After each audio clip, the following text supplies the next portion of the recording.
Hoy para hablar del corazón, para hablar de un problema que a veces le sucede al corazón, que es el infarto y la angina.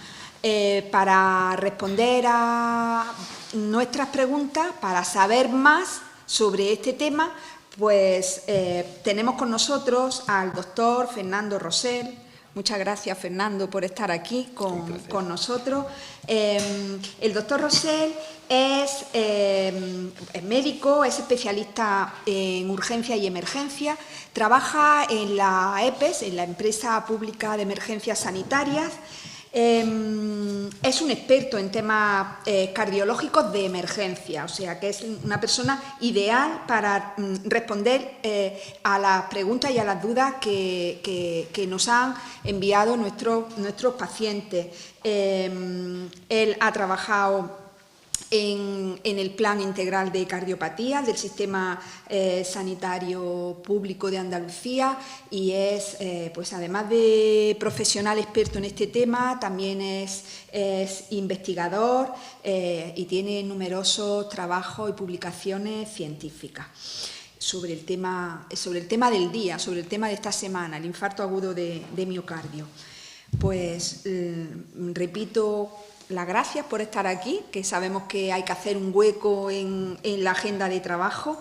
Y lo primero que queríamos saber, porque tenemos muchas preguntas que nos han enviado los pacientes a través del blog y a través del correo electrónico, preguntas que además están entrando también por las redes sociales, por Twitter, y hay muchas en torno a, ¿qué es esto del infarto agudo de miocardio? Porque siempre nosotros decimos, ¡ay, le ha dado un infarto! Esta persona parece que tiene un infarto. Pero eso, ¿qué es? A ver, la enfermedad coronaria es un proceso que se va desarrollando a lo largo de la vida, ¿no? Es un proceso razonablemente conocido y que a lo largo de los años que vamos todos viviendo, pues va generando un problema dentro de la circulación de las arterias coronarias, ¿no?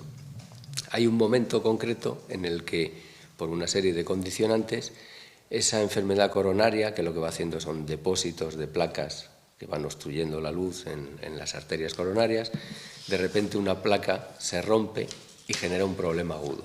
Sobre esa placa que se rompe se forma un trombo que ocluye el vaso. Y entonces, pues bueno, recurriendo a un símil básico de fontanería, tenemos un tapón en una tubería. Cuanto más importante sea el vaso, cuanto mayor sea el calibre de esa tubería, pues mayor es su repercusión. Más número de vecinos, en este caso más número de células del corazón, se quedarían sin aporte de oxígeno. El aporte de oxígeno es fundamental y a medida que pasa del tiempo, nuestras células, el miocardio, se va deteriorando. Por eso es imprescindible restablecer el flujo en esa tubería que se ha ocluido lo antes posible. Por eso se conoce como uno de los factores o uno de los procesos clásicos que llamamos tiempo dependiente. A medida que transcurre el tiempo desde que se produce la oclusión, desde que comienzan los síntomas, la probabilidad de que el paciente le vaya mejor va disminuyendo a medida que se retrasa el inicio del tratamiento. O sea que cuando aparece el infarto es importante actuar rápido, que los servicios sanitarios intervengan rápidamente, porque eso mejora las posibilidades de ese corazón. Cambia, no solo mejora, sino que cambia drásticamente el pronóstico final del paciente. Lo cambia en términos de supervivencia y lo cambia en términos de las consecuencias finales. O sea que se puede salvar más personas y además las que con mejor calidad de vida. Con mejor calidad de vida. ¿Y cómo se nota? Porque esto ocurre en un momento. En un momento concreto, el paciente, el cuadro típico, vamos a definirlo, el cuadro típico es un dolor opresivo, centrotorácico, ¿no?, en el área retroesternal, y que normalmente se acompaña de algunas características. Las fundamentales suele ser que el paciente empieza a percibir una cierta sensación de gravedad, empieza a tener síntomas que llamamos nosotros vegetativos, es decir, síntomas acompañantes de esa situación, sudoración, un sudor frío, esa sensación de malestar, sensación de náuseas, incluso llega a vomitar, y con mucha frecuencia el dolor desde esa zona centrotorácica pues se irradia hacia la base de la mandíbula, se irradia hacia el brazo izquierdo.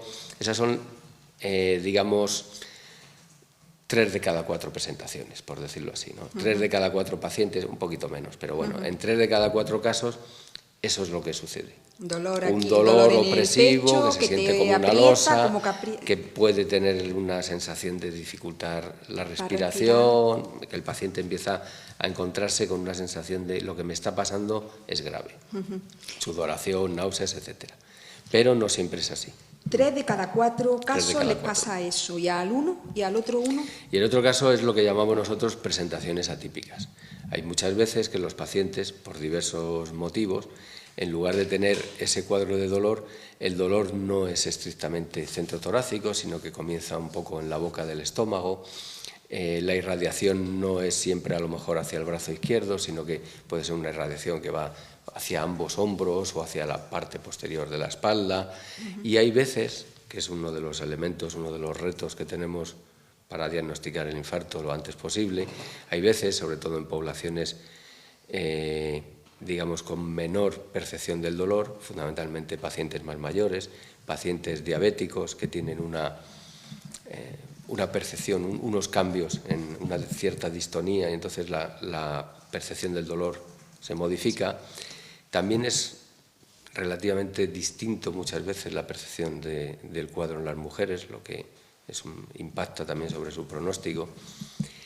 Y en esas situaciones uno de los elementos clave es tener siempre en mente que hay un 25% de pacientes que se nos pueden escapar si no hacemos lo básico, que es preguntar y hacer un electro lo antes posible.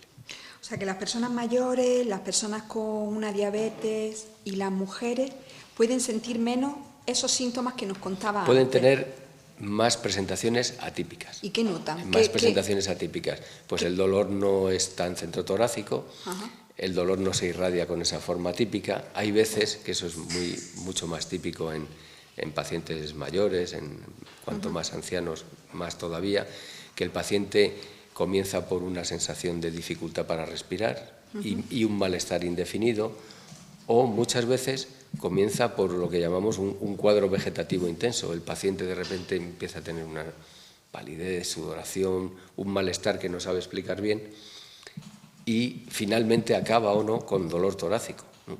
Pero nosotros debemos intentar dar una respuesta a esa fase inicial para que no se nos escapen esas presentaciones atípicas que son prácticamente el reto mayor que tenemos en la fase de diagnóstico del infarto. Vale. También nos preguntan algunas personas la diferencia entre el infarto y la angina. Básicamente es muy sencilla. Cuando esa placa se rompe, salen al torrente sanguíneo una serie de productos que generan la formación de un trombo. Cuando el trombo tapa completamente la luz, hablamos de infarto. Y cuando queda un cierto flujo, hablamos de angina. Esto, digamos, es una explicación coloquial, por decirlo de alguna manera, ¿no? Desde el punto de vista científico definimos infarto cuando al final lo que nosotros podemos, analizando la sangre del paciente, obtenemos datos de que ha habido un porcentaje de muerte de células, ha habido pérdida de miocardio, ¿no? Pero para que, digamos, para entendernos sobre todo en una aproximación inicial, digamos que cuando tenemos una oclusión total hay que correr mucho, hay que abrir y hay que restablecer el flujo lo antes posible. Estaríamos hablando de ese escenario de infarto. Cuando hablamos de una oclusión parcial, queda un cierto flujo que no es suficiente, que puede dañar al miocardio, pero esa restricción del flujo nos condiciona a intentar inicialmente, sobre todo, evitar que la obstrucción sea completa y intentar, en la medida de lo posible, luego restablecer y normalizar el flujo en la arteria.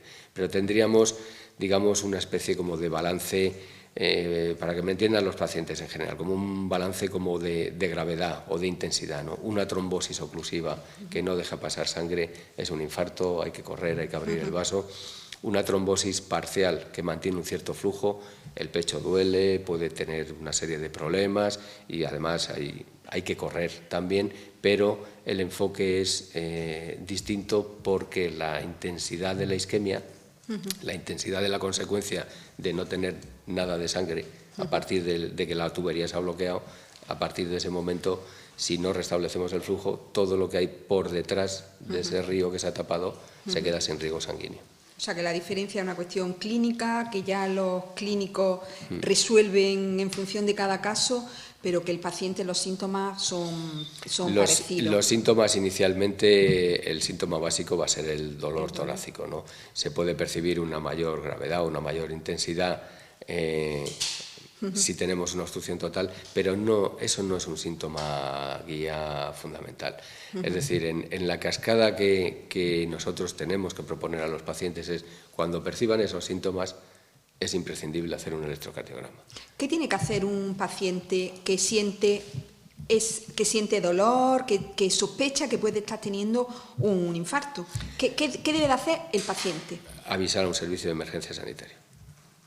¿Cómo se avisa a un servicio de emergencia? En el caso de Andalucía, llamando al 061. Llamando al 061 ante la sospecha de... Efectivamente, ahí le haremos un cuestionario, es un cuestionario protocolizado, con una serie de preguntas estandarizadas y además dirigidas a categorizar la situación, y nosotros tomaremos la decisión que requiere el momento. El paciente tiene que derivar la responsabilidad y tiene que contactar lo antes posible con un servicio de emergencias extrahospitalarias. Primer consejo básico, llamar al 061, no tenemos que inventarnos nada más. Llamar al 061. Nada de ir por tus medios, nada de aviso a un vecino, nada de avisar me quedo a un vecino, pensando, de coger el coche. Nada de pensar esto se me va a pasar, me voy a tumbar un rato, no.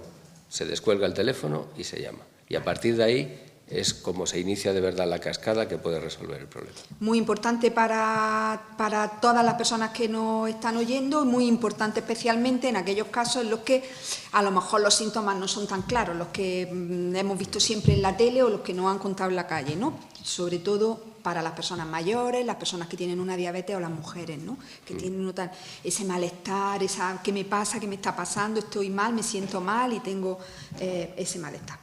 Ahí está el 061 y un equipo especializado en poder hacer ese primer diagnóstico al teléfono, ¿no? Para proponernos cuál es la mejor opción.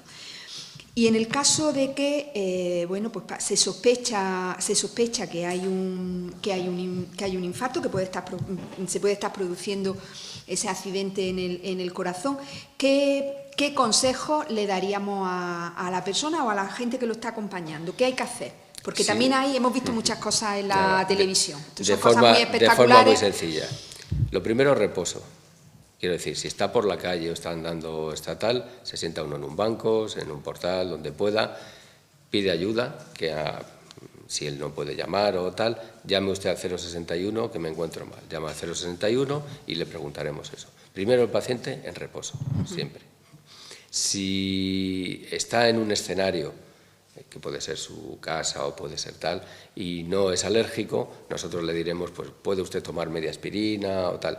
Pero básicamente no me gustaría dar demasiados consejos sobre qué debe hacer un paciente, porque prefiero que se queden con un consejo central, y es que llámenos, porque nosotros luego le vamos a dar todos los consejos. Claro. Entonces lo único básico sería reposo, cese de la actividad, reposo, que conserve la calma y que nos llame. Perfecto. Y a partir de ahí nosotros recorreremos con él el escenario más adecuado, según donde nos llame, según las condiciones del paciente, según su situación, el tiempo que lleve de dolor, etcétera, etcétera. Entonces, yo entiendo que a la población pues, le gusta saber, pues me tomo la aspirina, o si yo tengo cafinitrina en casa me la tomo, tal, y se pueden dar esos consejos, pero está absolutamente ya consolidado y absolutamente demostrado que el primer eslabón debe ser los servicios de emergencia, y es el primero que reduce la mortalidad. Y además de reducir la mortalidad, las cosas bien hechas impactan directamente en la calidad de vida posterior que tiene el paciente. Con lo cual, prefiero que no se queden con la duda de me tomo aspirina, me tomo si yo tengo mi padre tiene pastillas de tal o el abuelo tiene, llámenos. Y entonces nosotros le guiaremos. Llámenos porque evitamos consejos malinterpretados o consejos erróneos o problemas de interacción. Hay un elemento clave, llámenos. La base es un reconocimiento precoz y la realización de un electrocardiograma lo antes posible. Si pudiéramos en los primeros 10 minutos desde que nos ha llamado, sería un éxito completo. ¿Qué se va a encontrar una persona que desgraciadamente tiene que tiene que hacer esa llamada al 061? ¿Qué se va a encontrar al otro lado del teléfono? Al otro lado del teléfono lo primero que se va a encontrar es una petición de datos básica. ¿Dónde está? ¿Cómo podemos llegar hasta él? Esto es una cosa curiosa, pero muchas veces, muchas veces dentro de los nervios la gente te llama y no, pues estoy aquí. Es claro, como si tú pudieras ver dónde está, ¿no? Necesitamos una dirección concreta y una referencia clara para poder acceder al paciente. Eso es lo primero que necesitamos. Y tienen que mantener la calma y tienen que entender que si no nos dan esa referencia no podemos ayudarles. Claro. Ese es el primer elemento.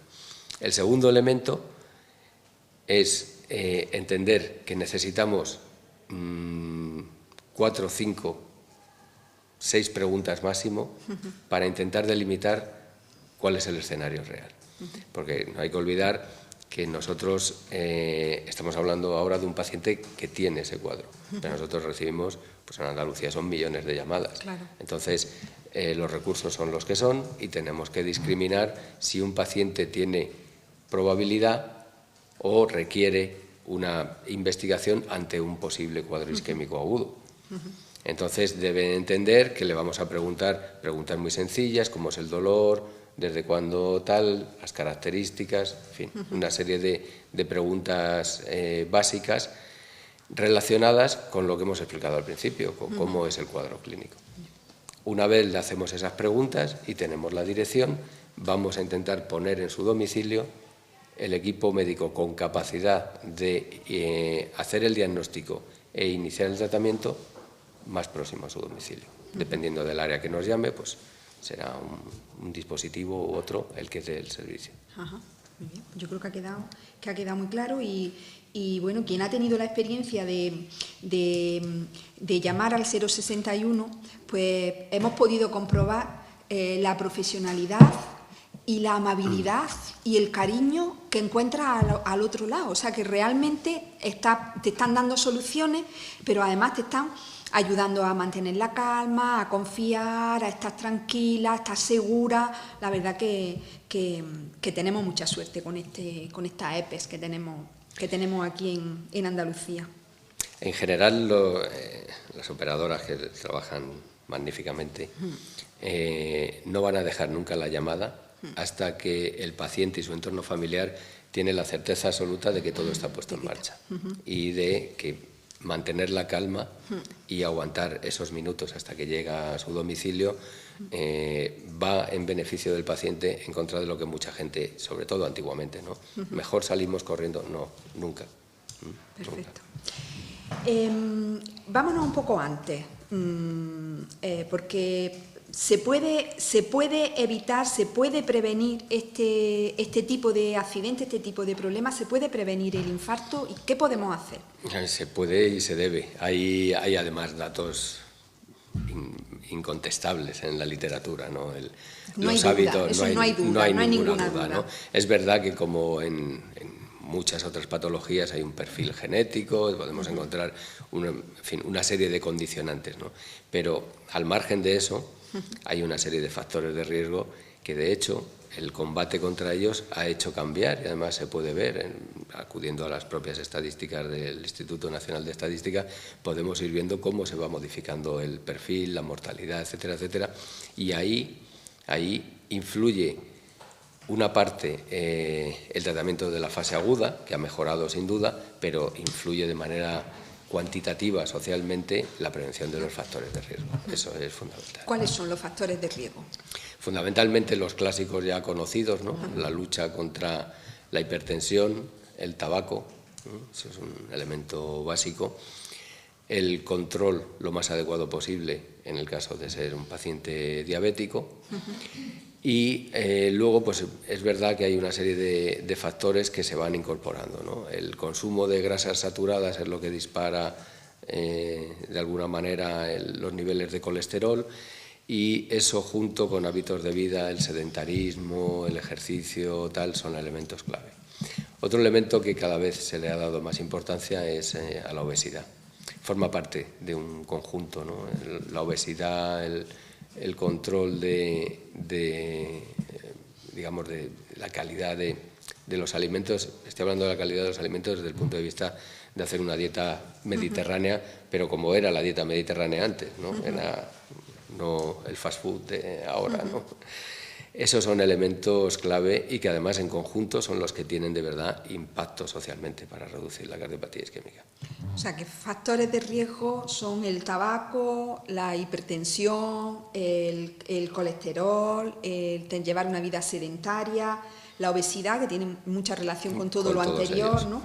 En el caso de la diabetes es necesario controlar, tener un buen control de la diabetes, porque todo eso son factores de riesgo que pueden producir Claro, todo eso es lo que, digamos, que va generando esa base por la cual, pues, nuestras arterias coronarias, y no solo las coronarias, ¿no?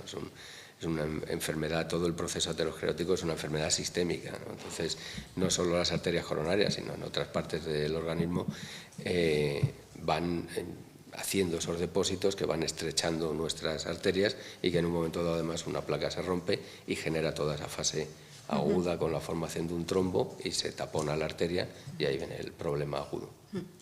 Algunas personas han oído que tomarse una aspirina cada día puede ayudar a prevenir un infarto. A ver, eso está muy controvertido. Y hay enormes estudios, hay estudios además de base amplísima, con poblaciones de cientos de miles de pacientes y de personas sanas, no de pacientes, ¿no? Y está muy claro en la prevención secundaria, y tenemos que entender que prevención secundaria son aquellas medidas que hacemos una vez el paciente ha tenido ya un evento cardíaco, ¿eh? Una vez ha tenido su problema de cardiopatía isquémica, lo que hacemos después es prevención secundaria. En cuanto a prevención primaria, ha habido mucho debate y no está en absoluto claro, balanceando riesgos y beneficios, que esa práctica se debe hacer. De hecho, en sí no se recomienda. O sea, que no se recomienda. Claro, porque en prevención primaria estamos hablando que tendríamos allí pacientes con muy diferente nivel de riesgo de tener esos problemas, y sin embargo el incluir una medicación, como es la aspirina, como cualquier otra medicación, tiene unos efectos secundarios, aunque es en una proporción muy baja. Cuando esto se extiende como norma general de recomendación a las poblaciones, y hablamos de cientos de miles de personas, resulta que el balance final entre lo que podemos prevenir porque cientos de miles de personas tomen aspirina, el número de eventos cardíacos que podemos prevenir en relación al número de problemas que daría esa aspirina, que podrían ser, pues, en algunos casos de sangrado gastrointestinal, etcétera, socialmente no interesa. Un escenario distinto es una vez el paciente ha tenido ese evento, a partir de ahí la antiagregación con la aspirina y otros nuevos fármacos que se deben usar, especialmente cuando se hacen determinadas intervenciones, es un elemento básico de prevención secundaria que hay que seguir sí o sí. O sea que, como en otros casos el tratamiento es individualizado, nuestro médico nos dirá qué es lo que más nos interesa, lo que más nos conviene, y aunque la aspirina sea un fármaco amigo que conocemos de toda la vida y que todos lo tenemos en casa, también tiene problemas, ¿no? Para tomarlo de una manera sistemática y de por vida y por nuestra cuenta. Y sobre todo no controlada. Claro. Entonces, en ese sentido, Internet aporta mucha información, pero no debe aportar la decisión. ¿Tan importante es el tabaco? El fumar, para hacernos una idea, Hay un concepto en medicina, ¿no?, que se llama el número necesario de tratamientos, ¿no? Y eso lo que quiere decir es ¿a cuántos pacientes tengo que tratar yo con esta sustancia nueva que ha salido en el mercado para evitar que un paciente tenga un infarto, por ejemplo, ¿no?, o fallezca, o podemos poner el ejemplo que sea, ¿no? Entonces hay tratamientos que tienen, consideramos que un NNT, que es así como se llama, el número necesario, pues un NNT bueno pues puede ser a partir de 50, por ejemplo, ¿no? Si yo, en determinadas intervenciones incluso más alto, ¿no? Entonces puede decir, hombre, si yo trato a 50 pacientes y tratando a 50 pacientes evito un infarto, pues es realmente coste efectivo, es razonable, se puede hacer, ¿no? En prevención secundaria, el que un paciente deje de fumar tiene un NNT de aproximadamente 12. Creo que con eso no hay más discusión. O sea, es decir, si solamente con que 12 pacientes dejen de fumar, se evita la probabilidad de un infarto, de un reinfarto, además, en uno de ellos. Es absolutamente una medida, no es que sea coste efectiva, sino que es imprescindible. Imprescindible. Tiene poco sentido seguir un tratamiento que tiene unos NNTs de estos, ¿no?, una necesidad de tratar a muchos pacientes muchísimo más alta y seguir fumando, que sin embargo es la medida clave en este asunto. ¿Y antes? Porque claro, cuando uno le da el infarto ya se asusta y eso, y es más fácil, como que es más fácil, le ve la orejilla al lobo y es más fácil dejar de fumar. A ver, antes... Pero antes es tan importante. Es importantísimo, porque es que el problema de los factores de riesgo cardiovasculares no es que se sumen. Es decir, un paciente no es hipertenso y además fuma y además hace una vida sedentaria, por ejemplo, ¿no? La mezcla es exponencial. Entonces se potencian de manera exponencial. O sea, que se va multiplicando, que claro, 1 más 1 son 21. Efectivamente, no es 1 más 1, no es soy hipertenso y soy fumador, no, sino resulta que a los factores de riesgo, si tú le añades el tabaco, la mezcla es explosiva. Entonces dispara. Para eso actualmente lo que se hace, para que lo entiendan los pacientes, que eso lo hacen además muy bien los médicos de familia, les van a calcular su riesgo, su perfil de riesgo. Entonces el perfil de riesgo se hace en base a la edad, el sexo, etcétera, y determinados factores de riesgo cardiovascular nos dan una composición, una tabla, y podemos situar al paciente en un riesgo moderado, alto, bajo, etcétera. A medida que nosotros le incrementamos, los saltos que da el paciente, pues en la escala de riesgo son espectaculares, y eso obliga a tomar determinadas decisiones. ¿Sí? Pues buena noticia, porque podemos hacer cosas para evitar tener un infarto, un problema de corazón, ¿no? Está en nuestra mano, aunque sea difícil, y esto que hablamos tanto de la vida sana, pues tiene su sentido, ¿no? En la Escuela de Pacientes, en www.escueladepacientes.es, ya conocéis tantos recursos como hay para ayudar. Tenemos un blog de cocina donde todas las semanas se cuelgan recetas y se dan consejos de dieta mediterránea, recetas buenísimas, súper sabrosas y que además contribuyen a que estemos sanos. Tenemos un blog también de actividad física donde vamos recomendando actividad física, ¿no? Juegos, ejercicios, y vamos comentando las distintas tendencias que hay ahora, ¿no? Que antes solamente era, pues vaya usted a andar media hora, y ahora hay cantidad de cosas que podemos hacer y disfrutar con ellas, ¿no? En eso estamos todos, ¿no? En llevar una vida cada vez más sana, porque esa es la buena noticia, que podemos hacer muchas cosas, que estos factores de riesgo tienen que ver con la vida que llevamos.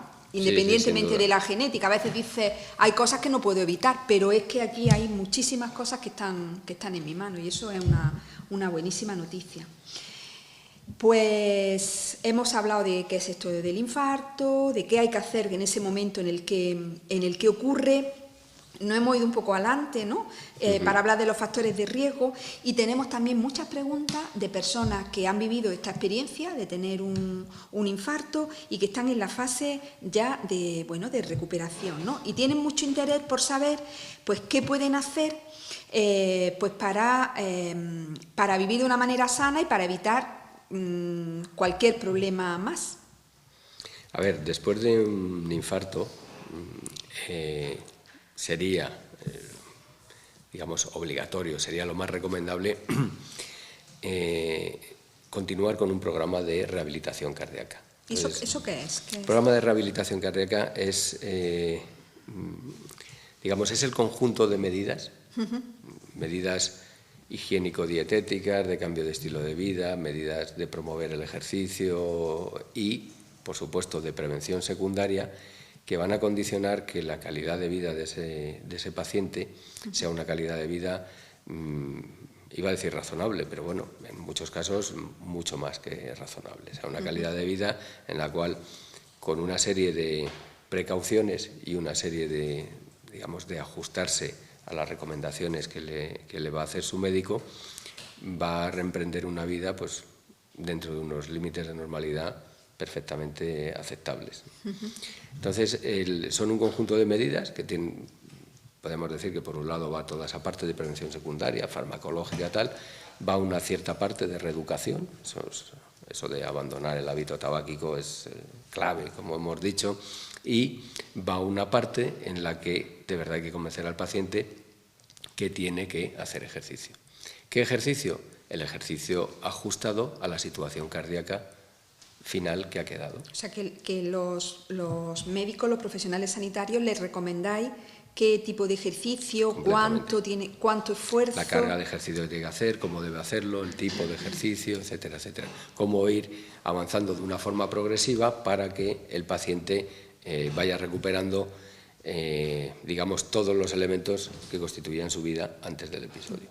Porque en esta situación nos encontramos con personas que les da mucho miedo todo, que no Sí. quieren moverse, y con el otro extremo, con personas que dicen no he andado nunca, pero ahora me voy a dar una caminata cada día porque esto así lo arreglo yo, ¿no? Entonces, El ni una consejo, cosa ni otra, consejo ¿no? vuelve a ser el mismo. Tiene que ser algo controlado y dirigido por el médico.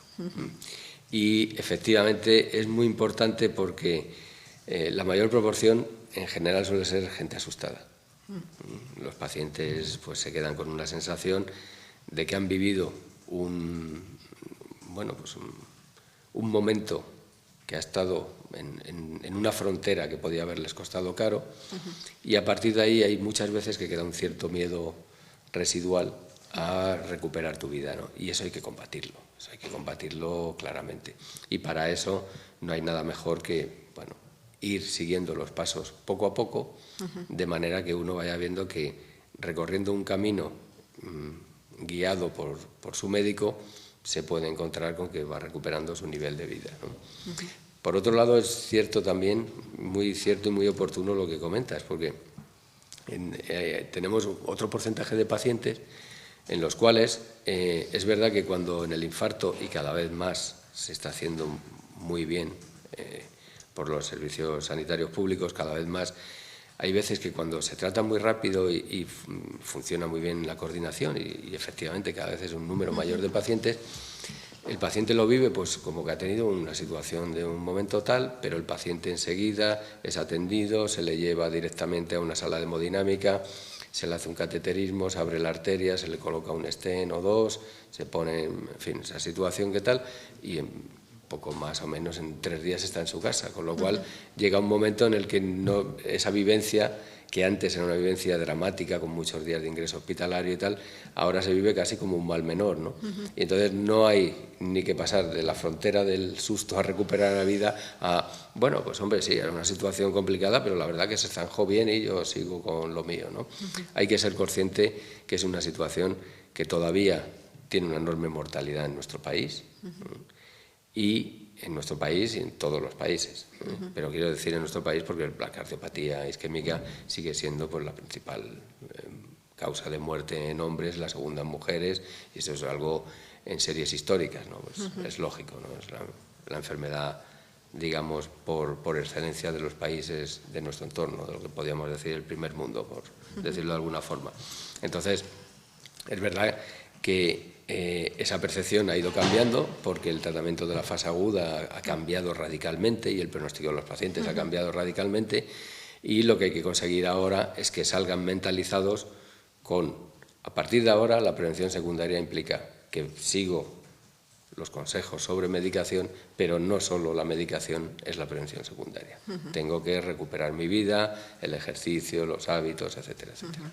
hacer algunos cambios en la vida y recuperar otros que nos viene bien y que son saludables. O sea, que el consejo sería que no hay que tener miedo, porque el miedo paraliza, pero sí que hay que ser prudente y tener respeto y dejarse guiar y dejarse acompañar por quien sabe de estas cosas. Y preguntar todo lo que Preguntar sin ningún miedo. ¿Puedo hacer ejercicio? ¿Puedo hacer esto? ¿Puedo volver a trabajar? ¿No puedo volver a trabajar? ¿Qué tengo que hacer? ¿Si me pasa? ¿Si no me pasa? En fin, preguntar, ¿no?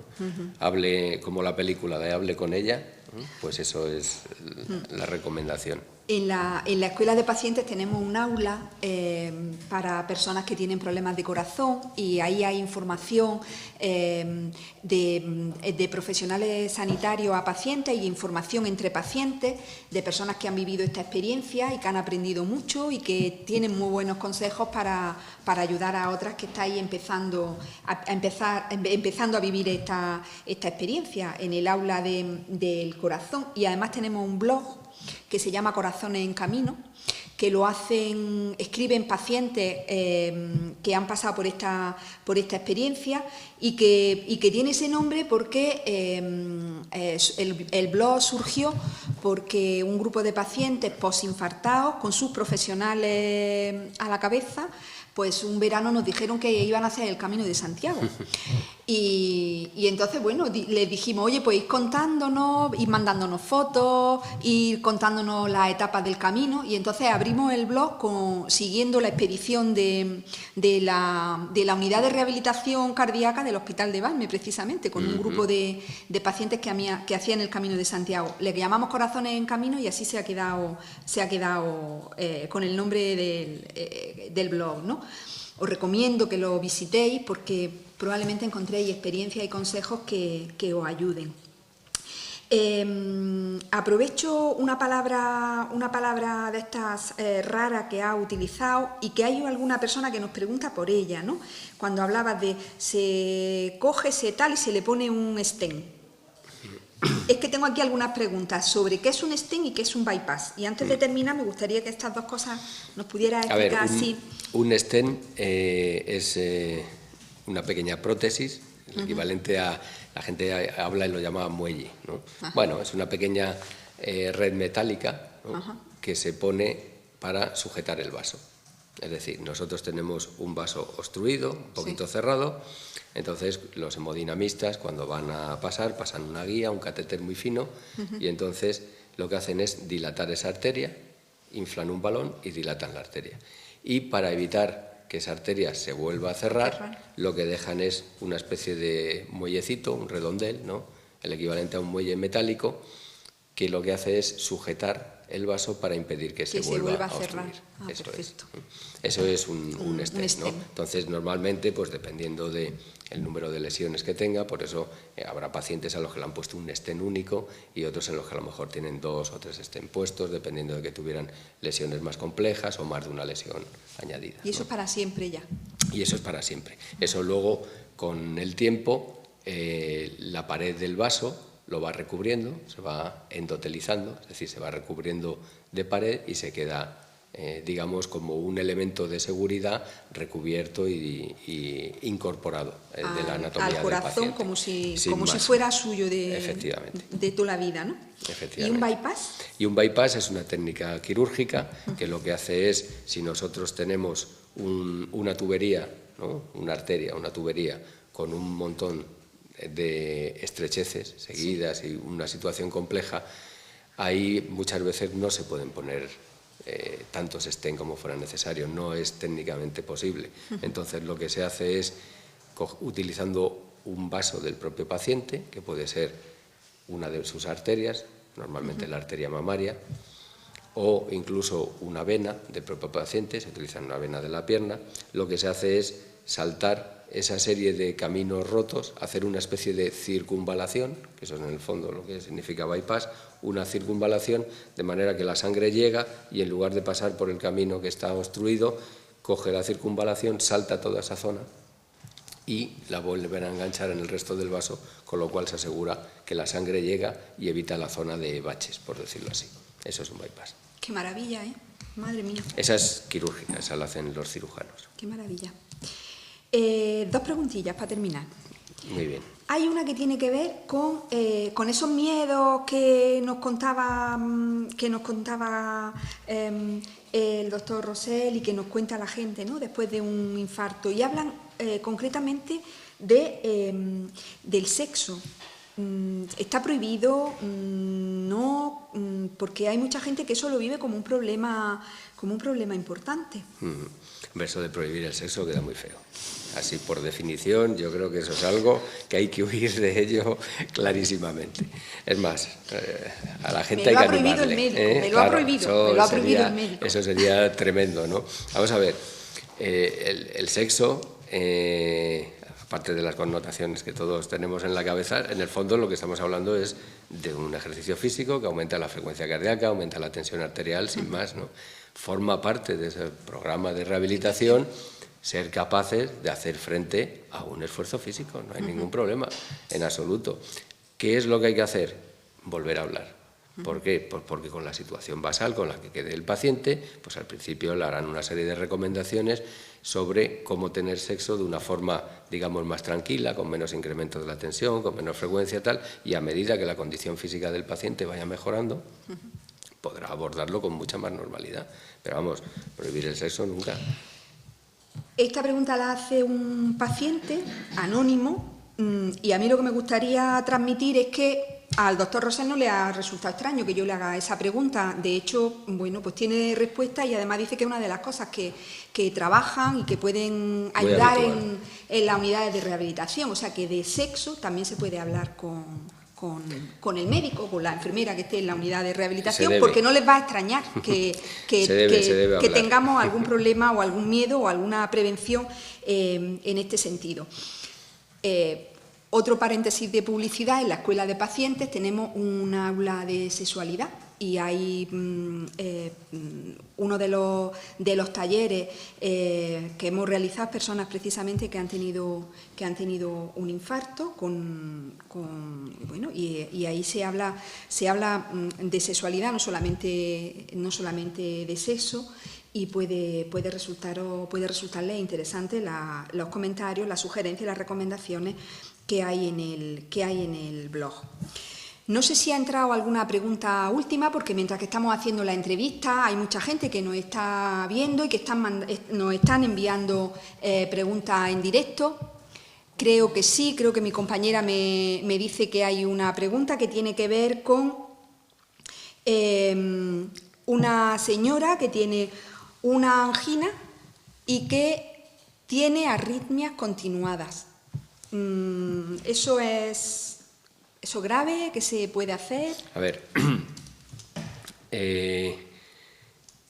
son dos entidades en principio distintas. Es decir, un paciente puede tener un problema de rodilla con una artrosis y luego aparte pues puede tener una úlcera. Un paciente cardíaco, un cardiópata, puede tener un cuadro de isquemia, como es la angina, en el cual lo que nos vamos a encontrar es una estrechez en esa arteria, una estrechez crónica que está ahí, y la arteria tiene un cierto flujo. Si nosotros a ese corazón le decimos que trabaje mucho, ¿no? Subimos 5 pisos seguidos, el corazón se pone a latir muy rápido y claro, la sangre que pasa por ahí es limitada, entonces tiene un momento en el que no llega toda la sangre que necesita y puede doler el pecho. Eso es la angina. Y luego aparte puede tener un trastorno del ritmo cardíaco, que eso es una arritmia. Entonces la arritmia puede ser una arritmia de las más frecuentes que pueda tener la población, puede tener desde extrasístoles, o sea, latidos aislados que salen de vez en cuando, que en general no representan ninguna patología preocupante, puede tener alguna de las arritmias más frecuentes que se dan, que tienen mucho que ver además aumentan mucho con el envejecimiento de la población. La más clásica es la fibrilación auricular y tampoco en general tendría que ver con ese aspecto isquémico y luego podría tener algunas arritmias relacionadas con la isquemia. Entonces, dependiendo del tipo de arritmia que estemos hablando y su posible relación o no con la isquemia, puede tener una cierta influencia o una cierta interacción o algo que hacer desde el punto de vista de atacar la isquemia para favorecer esa arritmia, ¿no? Pero así, en genérico, la única respuesta posible es: hemos diagnosticado la isquemia, el paciente tiene una angina, hay que saber qué arritmia es. O sea, que una vez más, el consejo es que... Porque no es lo mismo un tipo de arritmia a otra, no es lo mismo que tenga una arritmia, bueno, pues de las que con más frecuencia afectan a la población y tal, pues atípica la fibrilación auricular, por decirlo de alguna manera, o que tuviera una arritmia que se desencadena cuando le duele el pecho y cuando tiene esas crisis de isquemia. Entonces estaríamos hablando de otro escenario. En definitiva, necesitamos caracterizar, ponerle nombre y apellido, por un lado al problema isquémico y por otro lado al problema arrítmico, y ver si ambos están en conexión. Porque lo que sí puede ocurrir es que, dependiendo del tipo de la arritmia que sea, el tratamiento global de ambos procesos haya que de alguna forma reorganizarlo y reestructurarlo. Entonces necesitamos el apellido de la angina, necesitamos el apellido de la arritmia. O sea que, una vez más, la recomendación es pues que acuda a su médico y que él le aconsejará el proceso a seguir, para no quedarse con la duda. Puede que no tenga más importancia, pero puede que haya que tratarlo, que haya que abordar ese tema. No sé si... Yo no tengo más preguntas. Hemos hecho un barrido, hemos tenido un montón de preguntas sobre los temas que le he preguntado. No sé si hay alguna cosa que yo no le haya preguntado y que quiera contarnos. Un par de cosillas. Venga. De manera muy, muy breve. El tratamiento de un infarto agudo de miocardio comienza por el paciente. ¿Eso qué quiere decir? Eso quiere decir que si el paciente no pone en marcha los sistemas sanitarios, nosotros vamos a llegar tarde. Y es curioso cómo a lo largo del tiempo, por muchas campañas que se hacen y tal, los sistemas sanitarios han mejorado muchísimo, los tiempos han acortado de una forma espectacular, los tratamientos son mucho más eficaces, se habla ya de redes de infarto, con la angioplastia primaria como elemento central, es decir, desde la calle se lleva al paciente a la mesa de hemodinámica, pero curiosamente el tiempo que tarda un paciente en poner en marcha el sistema, desde que empieza el síntoma, es algo que históricamente se mantiene casi inalterable. Es curioso, aun a pesar de un mayor aumento de la cultura sanitaria. En fin, yo por eso creo que estos programas, estas iniciativas en conjunto que se hacen, tienen un trasfondo muy útil, ¿no? Entonces, yo creo que hay un mensaje claro, y es que el tratamiento empieza por el paciente. O sea que vamos a repetir que en caso de sospecha que a uno o a alguien de nuestro entorno le puede estar dando un infarto, hay que coger el teléfono y llamar al 061. No llamar al vecino primero, no llamar al centro de salud primero, no coger el coche y irse a urgencia. La recomendación importantísima para salvar la vida y para que las consecuencias sean las menos posibles es llamar al 061, desde cualquier sitio, vivan donde vivan. Vivan donde vivan. Vivan en un pueblo, vivan en la sierra, vivan en la playa, vivan en la ciudad. Llamar al 061. Nosotros coordinaremos la acción para el desenlace. Y una última curiosidad. En aquellos pacientes que ya han tenido un evento, curiosamente, tampoco tardan menos. Paradójicamente, en algunas series publicadas, incluso tardaban más en llamar.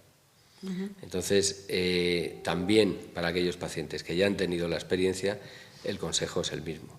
De hecho, incluso EPES tiene un programa específico, que es el programa Corazón, por el cual nosotros le solicitamos, porque tiene que ser así, el paciente tiene que ceder sus datos de forma voluntaria por temas legales, de manera que los pacientes que han tenido un evento cardíaco de este tipo, ellos nos pueden facilitar sus datos, su historial, y nosotros los registramos en una base de datos para tener toda la información sobre este elemento.